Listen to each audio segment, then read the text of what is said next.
A nossa história está repleta de grandes batalhas, líderes e guerreiros lendários que fizeram parte dos maiores impérios do mundo.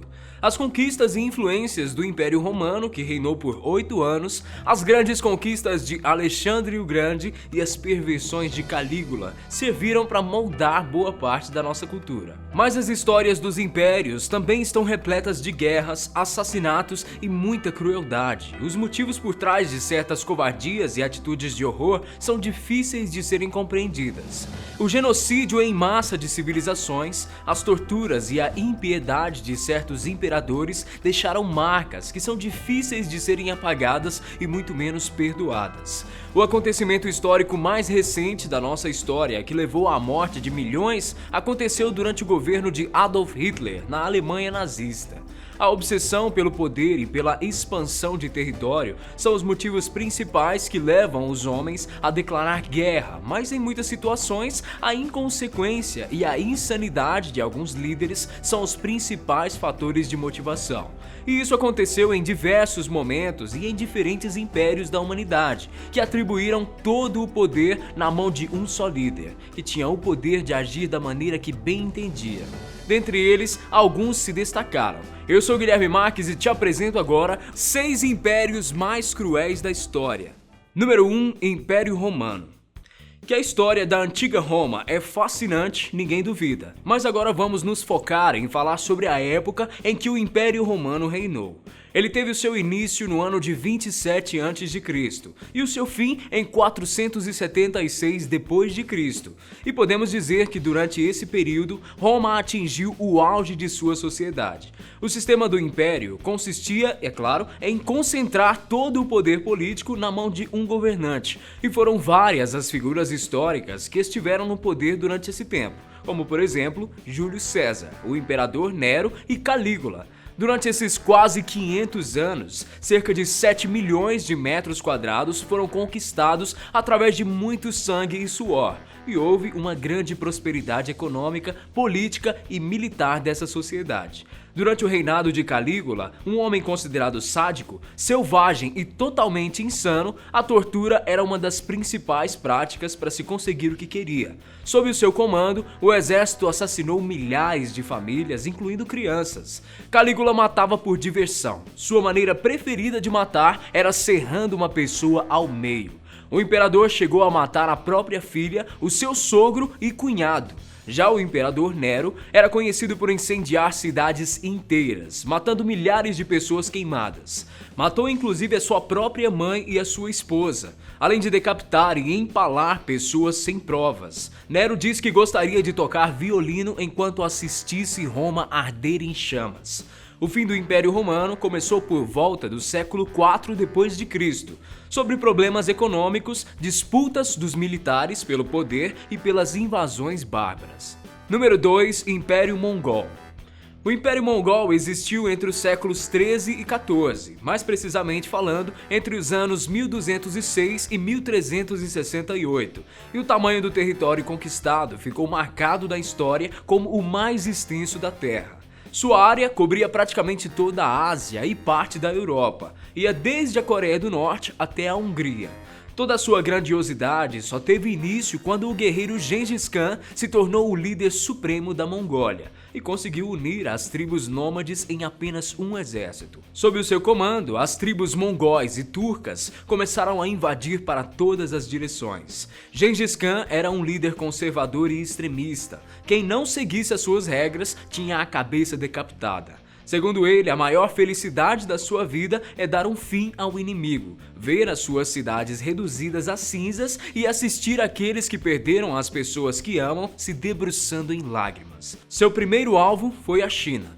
Durante todo o seu reinado, Gengis Khan e o seu exército mataram mais de 60 milhões de pessoas. Em apenas um ataque, eles chegaram a exterminar 700 mil pessoas. Para se ter uma base de comparação, a Alemanha nazista, sob o comando de Hitler, matou cerca de 21 milhões de pessoas, ou seja, 3 vezes menos do que o Império Mongol. Como prova de sua insanidade, Gengis Khan arruinou a vida de milhares de pessoas, estuprando mulheres na frente de suas famílias, além de torturar os ricos e decapitar os pobres. Muitas pessoas eram mortas com prata e metal fundido derramados nos ouvidos e nos olhos. Número 3. Império Bizantino. Podemos dizer que o Império Bizantino é uma continuação ou uma expansão do Império Romano, que teve a sua queda no século IV, como eu já havia dito.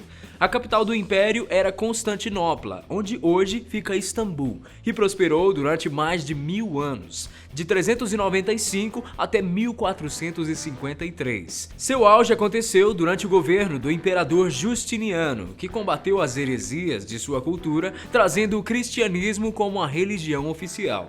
O Império Bizantino se envolveu em diversas guerras, principalmente contra os muçulmanos e o Império Búlgaro. É aí que entra o imperador Basílio II, também conhecido como o assassino de búlgaros. Basílio II nasceu no ano de 958 e assassinou Basílio I para assumir o poder. Dizem que ele puxou a sua insanidade de sua mãe, uma mulher ambiciosa e desagradável de se conviver.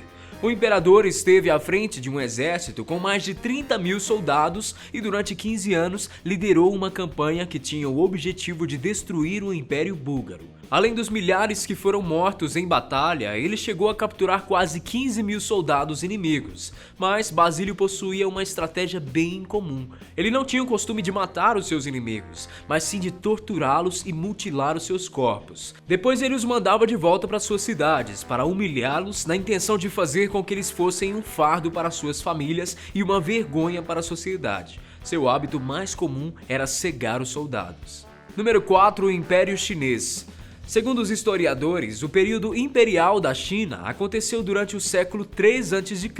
até o começo do século XX e teve a sua economia baseada principalmente na atividade agrária. Somente ao final do século XVIII, a indústria e o comércio começaram a prosperar.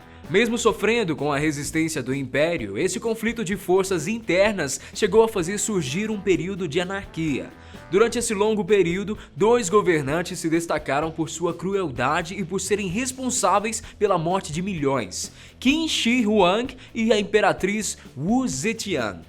Qin Shi Huang foi o primeiro imperador da China unificada e governou durante apenas 12 anos, o suficiente para cometer crimes terríveis. Durante o seu primeiro ano no poder, Qin desalojou mais de 100.000 famílias, queimou milhares de livros e escrituras sagradas e mandou matar centenas de estudiosos. Foi durante o seu reinado que se deu início à construção da muralha da China, e o imperador não poupou homens para o trabalho, mas milhares morreram de fome pelas longas jornadas de trabalho ou foram assassinados. O imperador chegou a matar mais de 500 cientistas pelo fato de nenhum deles ter descoberto a fórmula para a imortalidade. Eles foram enterrados ainda vivos. Já Wu foi a única imperatriz da China e governou durante os anos de 690 até 705 d.C.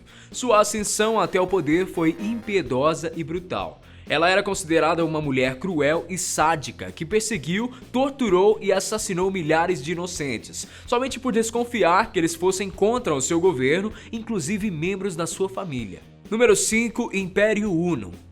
O Império Huno foi formado a partir da união das tribos do continente que na época era conhecido como Eurásia, no final do século IV. Triunfaram durante o ano de 370 até o final de 469. A origem desse povo ainda é incerta, segundo os historiadores. Porém, acredita-se que eles surgiram na Ásia e em parte da Europa. Essa diferença de povos resultou em um grupo de culturas e etnias variadas. Os hunos começaram a migrar da Ásia Central até a Índia e conquistaram diversas regiões antes de adentrarem no Irã. Eles aproveitaram um momento de crise e desestabilização do Império Gupta para invadirem a Índia Central.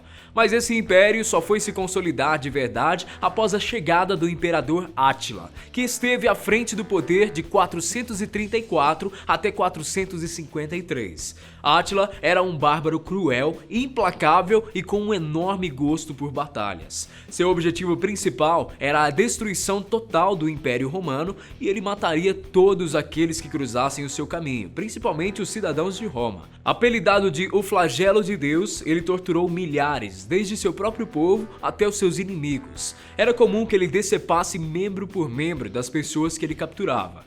Dizem que a princesa Santa Úrsula, filha dos reis da Cornúbia, da Inglaterra, se recusou a casar com Átila, que se dizia apaixonado por ela. Sua recusa causou a morte de mais de 11 mil soldados que serviam a sua família na época. Número 6. Império Timúrida. Esse império pouco conhecido teve a sua origem a partir dos remanescentes do exército mongol na Ásia Central no século XIV. Através da religião islã, os turcos e os mongóis, que compunham essa sociedade, encontraram algo em comum e acabaram adotando a cultura persa. Sob o comando e o surgimento desse império estava Tamerlão, o Grande. Tamerlão nasceu em 1336 na região que hoje é conhecida como Uzbequistão. Ele era filho do chefe de uma tribo mongol conhecida como Barlas. O imperador, que se dizia ser descendente direto de Gengis Khan, invadiu a Pérsia, a Índia, o Iraque e também conquistou o Império Otomano. Por onde seu exército passou, um rastro de sangue e crueldade foi deixado para trás. Ele dizimou cidades inteiras, matou mais de 200 mil soldados na Índia, quando os mesmos já haviam se rendido, decapitou mais de 20 mil na cidade de Alepo, ordenou a morte de milhares através da asfixia lenta e chegou a construir torres com o crânio de seus inimigos. Segundo a história, Tamerlão chegou a participar da morte de mais de 15 milhões de pessoas. Só foi morrer no ano de 1405 por causas naturais. Meus amigos, já se imaginaram vivendo na época de alguns desses acontecimentos? A sua vida poderia ser bem diferente do que é hoje, não é mesmo? Como dissemos, algumas das grandes conquistas desses impérios foram atingidas sob um preço muito alto. Para o príncipe Nicolau Maquiavel, os fins justificam os meios, mas nada pode justificar um extermínio em massa, principalmente quando envolve pessoas inocentes. Bom, grande abraço para você e a gente se vê no próximo vídeo. Tchau!